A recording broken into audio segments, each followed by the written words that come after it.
क्या आपको जीवन में सफलता नहीं मिल रही है? क्या आपको मनपसंद जॉब नहीं मिल रहा है? क्या आपको लगता है कि आप बहुत ही काबिल हैं लेकिन उस लायक आपको फल नहीं मिल रहा है? क्या बहुत कोशिश करने के बावजूद भी आपको मनपसंद जॉब नहीं मिल रहा है? ये सारी समस्याएं अगर आपके साथ हो रहा है तो आपको आज का वीडियो देखना है और आज आपको समझना है कि आपको क्या जानने की विशेष जरूरत है। नमस्ते दोस्तों, मैं स्वागत करती हूं आप सभी का आप ही के चैनल में। और आप लोगों के लिए बहुत ही महत्वपूर्ण वीडियो को लेकर मैं हाजिर हूं। तो दोस्तों, ज्योतिष जो है वो किस प्रकार से आपके जीवन में काम करता है। ज्योतिष ऐसा नहीं है कि मैंने आपको कह दिया कि आप 10 साल बाद मर जाएंगे तो 10 साल बाद मर ही जाएंगे। ज्योतिष है कि आपको दिख रहा है कि बादल छाने वाले हैं, इसका मतलब बारिश होगी, तो आप घर से बाहर निकलते समय छाता लेकर जाएंगे। और वो जो छाता है उसी को कहा जाता है ज्योतिष। ज्योतिष उतना ही काम करता है।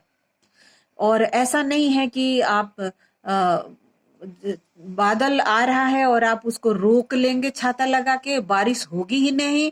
और आप ऐसा कुछ उपाय कर लेंगे कि आपको आज आपकी मृत्यु होने वाली है तो होगी ही नहीं। ऐसा कुछ नहीं है दोस्तों। होने को जो है वो तो कोई टाल ही नहीं सकता।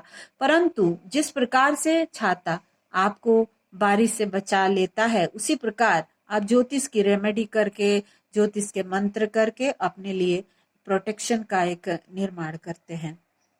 तो दोस्तों, ज्योतिष के अंदर एक बहुत ही महत्वपूर्ण सब्जेक्ट होता है जो सभी को पता नहीं है। आज मैं आपको वही बताने वाली हूँ और आपके सफलता के रास्ते वहां से खुलते हैं, तय होते हैं।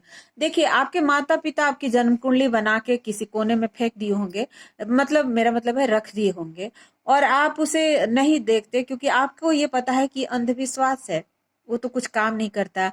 पंडित ढोंगी लोग ऐसे ही आपको बता देते हैं। इस तरह की मानसिकता हमारे यहाँ के लोगों को है। लेकिन जिस प्रकार से हमें अपने आप को जानने की जरूरत होती है, उसी प्रकार से हमें ये बहुत ज्यादा महत्वपूर्ण है हमारे लिए कि हम समझे कि कौन सा काम हमें करना चाहिए, कौन सा काम हम करेंगे तो हमें सफलता मिलेगा। तो दोस्तों, ज्योतिष के अंदर एक चीज आता है, उसे कहते हैं करण। आप अपनी कुंडली को उठाकर देखेंगे तो उसमें आएगा करण, और वो जो करण होता है वो बहुत ही महत्वपूर्ण होता है। उसके पर्टिकुलर जानवर होते हैं और वो जानवर होते हैं वो आपसे रिलेट करते हैं। जानवर का मतलब ये नहीं है कि आपका प्रतीक जो एनिमल है वो शेर है तो आप शेर के तरह दूसरों को बाहर जाके खा रहे हैं, ऐसा नहीं है। मतलब आप उसे रिलेट कर पाएंगे कि आपका जो नेचर है, आपका व्यवहार है, वो जरूर उस जानवर से मिलता जुलता है। और उस चीज को अगर आप समझ लेते हैं तो आपकी बहुत सारी समस्या समाधान हो जाता है। अगर आप डेट ऑफ बर्थ अपना जानते हैं, आपका टाइमिंग आपको पता है, तो आप इंटरनेट के थ्रू भी निकाल सकते हैं। उसमें आप देखेंगे कि एक करण आता है, एक चीज आता है करण। और करण को जब आप जान लेते हैं, उसकी रेमेडी कर लेते हैं, तो आपको जॉब से संबंधित समस्याएं हैं उसका समाधान हो जाता है। तो दोस्तों, यहाँ पे मैं एक बहुत बड़ा पोथी पत्र लेकर बैठी हूँ लिख के, लेकिन इसके ऊपर मैं बोलने लगूंगी तो मुझे लगता है 13-14 मिनट का वीडियो हो जाएगा। तो बातों ही बातों में मैं आपको इम्पोर्टेंट बात बता रही हूँ और आप इसे समझने की कोशिश कीजिए। फॉर एग्जाम्पल, मैं वव करण की हूँ और वव करण का जो प्रतीक जानवर होता है वो होता है शेर।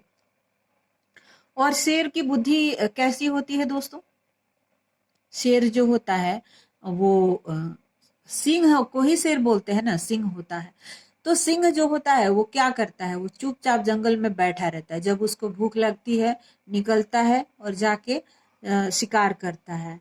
और एक टाइम वो बहुत आलसी लगता है, लेकिन एक टाइम उसको अपनी जो जरूरतें हैं उसे पूरा कर लेता है। उसे किसी की लाइफ में ताक झाक करना पसंद नहीं है, लेकिन वो अपने लाइफ में भी नहीं चाहता कि कोई उंगली करे। अगर किसी ने उंगली किया तो फिर वो उसे छोड़ेगा नहीं।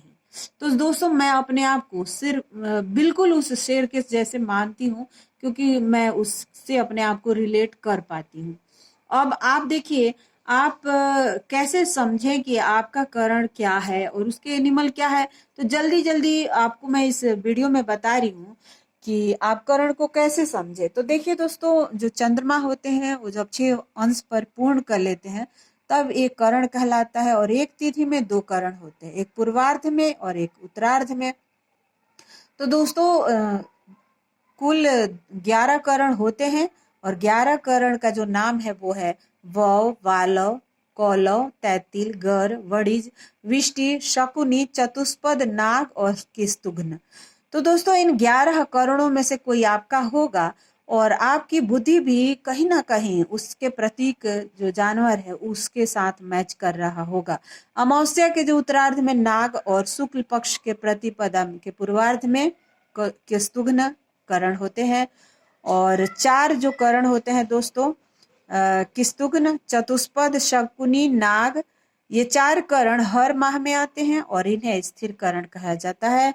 और 7 जो करण आते हैं ये करण है चर करण और ये स्थिर गति से एक दूसरे के पीछे आते हैं। इनका नाम है वौ, वालव, कौलव, तैतिल, गर, वणिज और विष्टि, जिसे भद्रा भी कहा जाता है।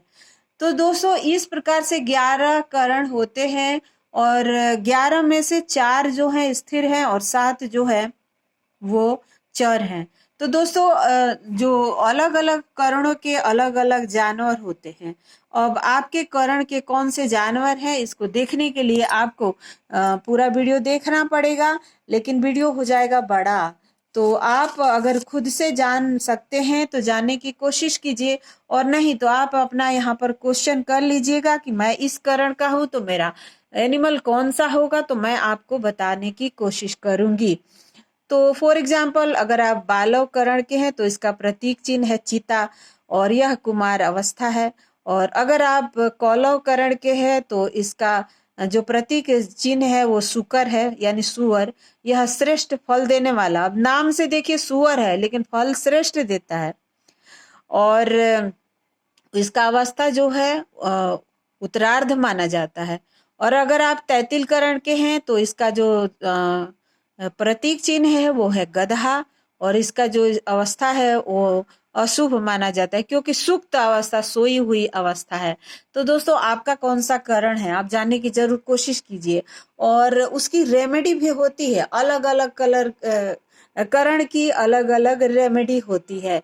तो आप इस वीडियो को देखिए और क्वेश्चन कर सकते हैं, मैं आपको रेमेडी बताने की कोशिश करूंगी इसके कमेंट सेक्शन में या अगली बार वीडियो बनाकर आती हूँ। देखने के लिए धन्यवाद। Thank you so much. सर्वे भवन्तु सुखिनः।